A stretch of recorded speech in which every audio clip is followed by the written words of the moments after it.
ফরজ সালাত শেষ করার পরে যদি আপনি 33 বার সুবহানাল্লাহ, 33 বার আলহামদুলিল্লাহ এবং 34 বার আল্লাহু আকবার আপনি বলেন, সহিহ মুসলিমের রওয়ায়াতের মধ্যে এসেছে রাসূলুল্লাহ সাল্লাল্লাহু আলাইহি ওয়াসাল্লাম ইরশাদ করেন, তাহলে ওই ব্যক্তি আল্লাহর রাস্তায় জিহাদ করা, আল্লাহর রাস্তায় হজ এবং উমরা করা এবং আল্লাহর রাস্তায় দান করা, এই তিনটির সমান মর্যাদা লাভ করবে।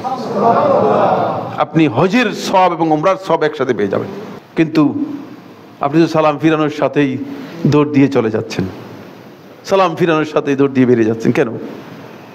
33 বার সুবহানাল্লাহ, 33 বার আলহামদুলিল্লাহ আর 34 বার যদি আল্লাহু আকবার বলতে কতক্ষণ সময় লাগবে?